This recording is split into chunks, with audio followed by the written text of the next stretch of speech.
you said as an AB leader, you Mhm. orchestrated a plan to eliminate the neo-Nazis, to wipe the neo-Nazis out.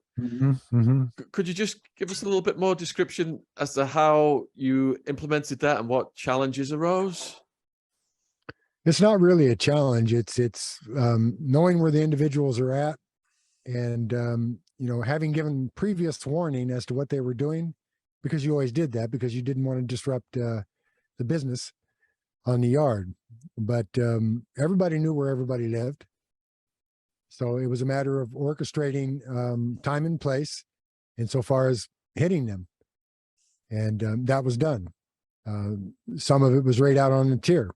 Some of it, they had knives and we had knives. Others, they didn't. But the idea was to, as expeditiously as possible, remove them from the environment. And that was done. So they didn't have a chance to regroup and strike back?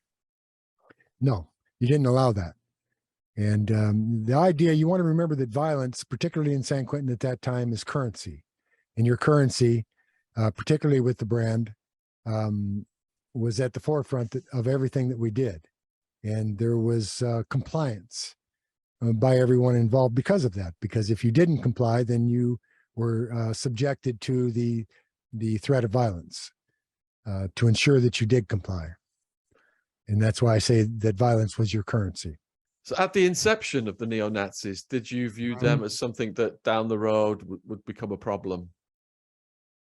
No, I can't say that I did. I mean, it would perhaps sound good if I said, oh yeah, I knew this was going to be a problem, but I didn't. I never put much stock in what they had to say any more than I did what the Black Panthers or the BGF had to say about communism.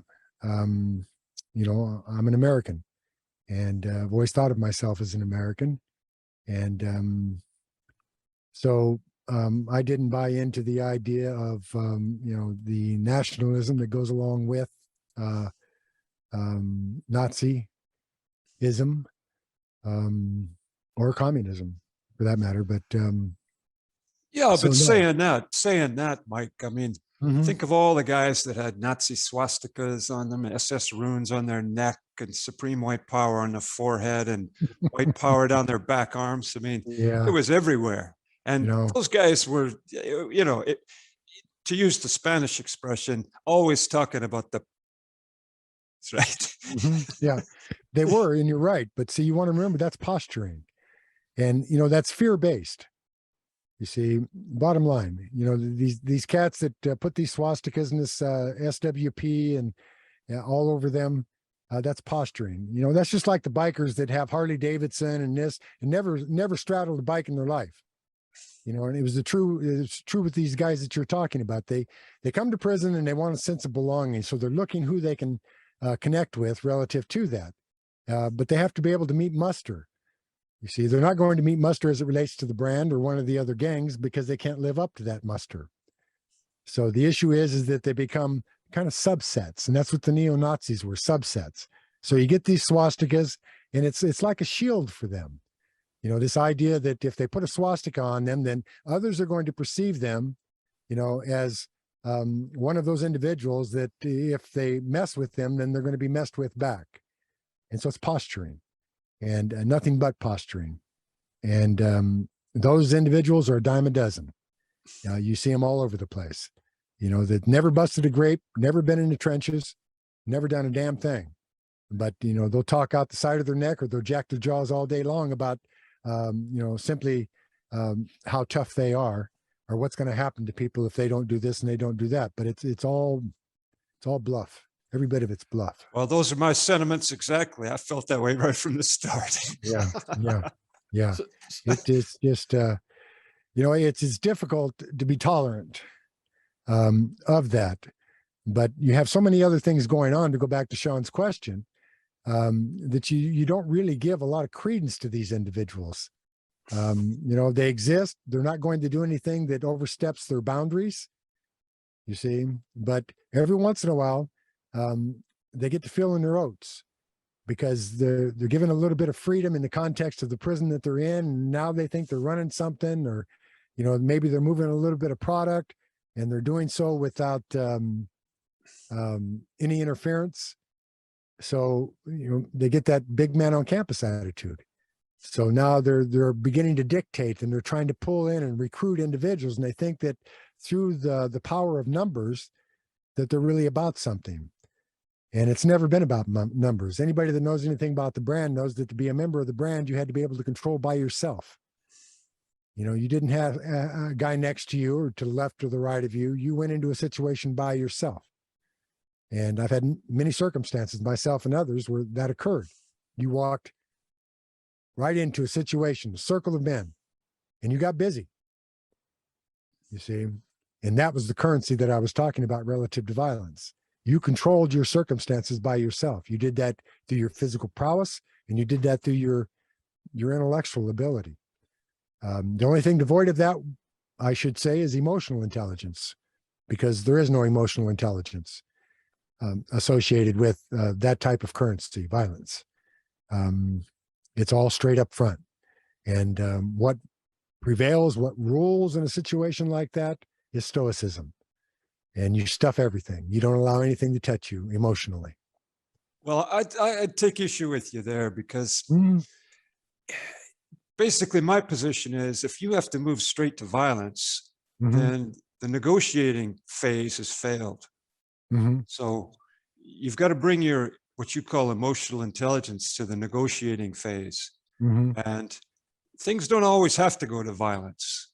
People can be persuaded other ways.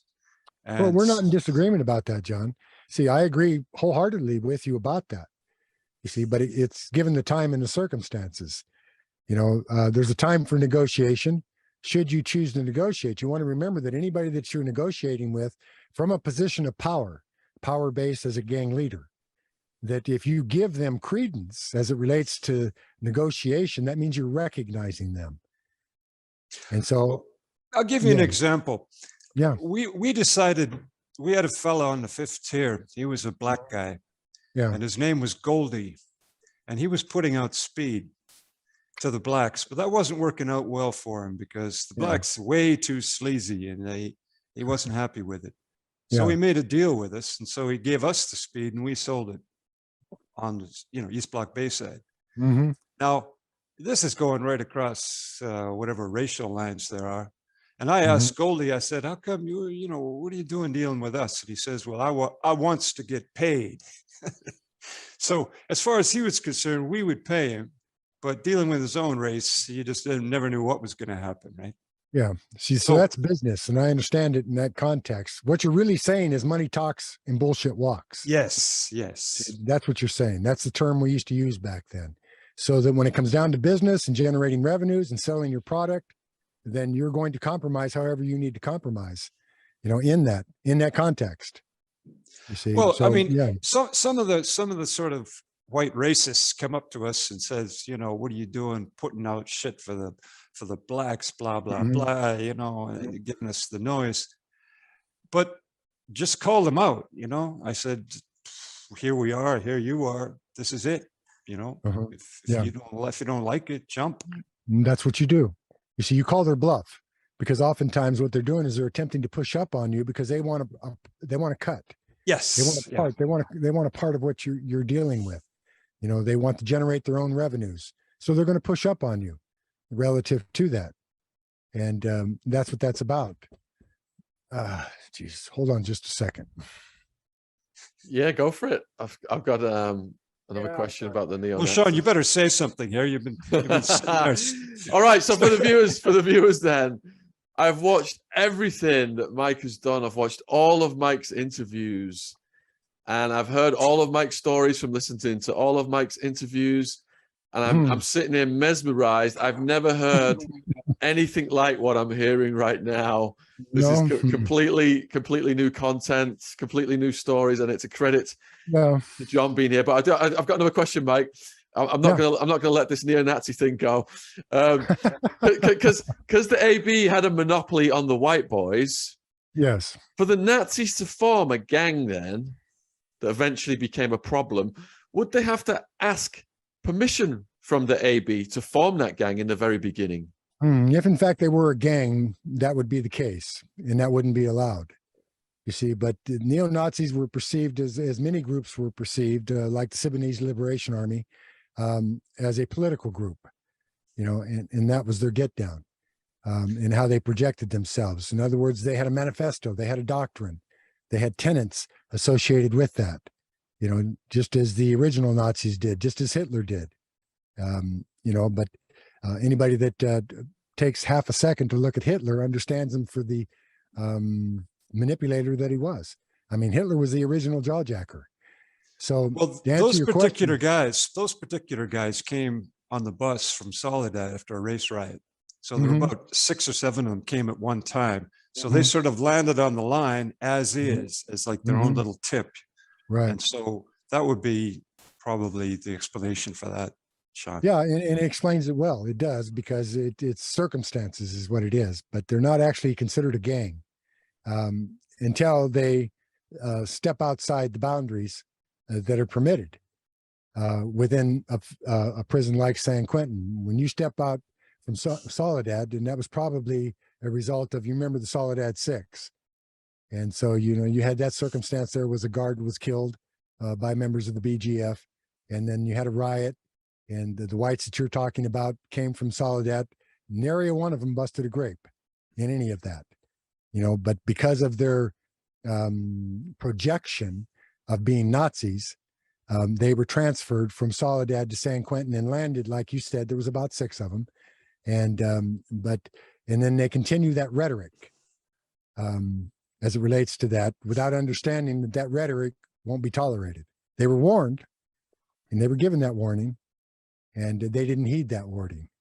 So they suffered as a result. Well, I'm really glad to hear this, because they certainly deserved it. Yeah, we're not in disagreement. The thing is that what people need to understand, I suppose, about me is I don't have a racist bone in my body.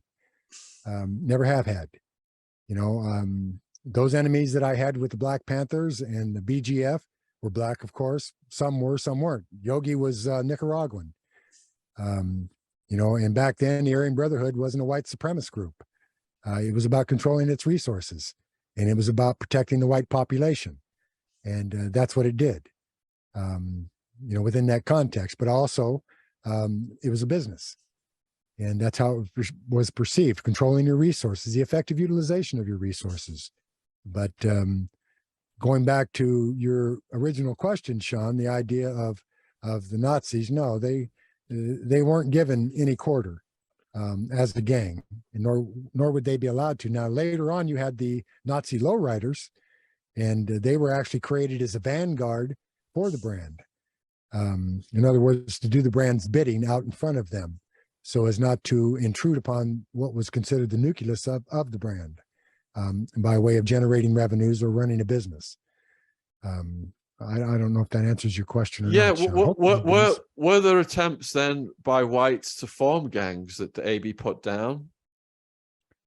There were a few. I mean, that's twofold. You had individuals who would attempt to form gangs.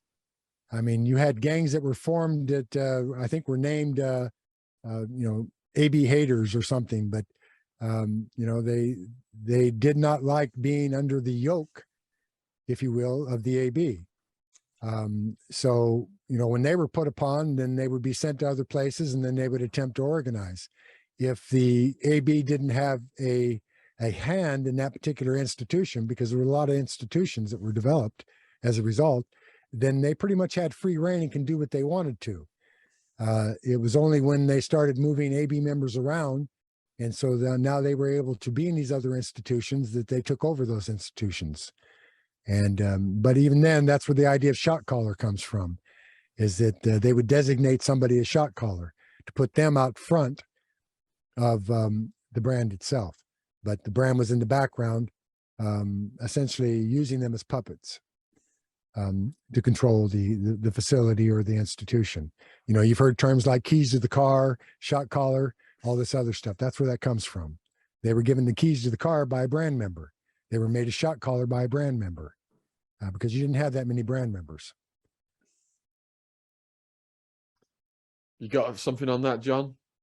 Well, I seem to remember this fella on the internet called Wes Watson. Is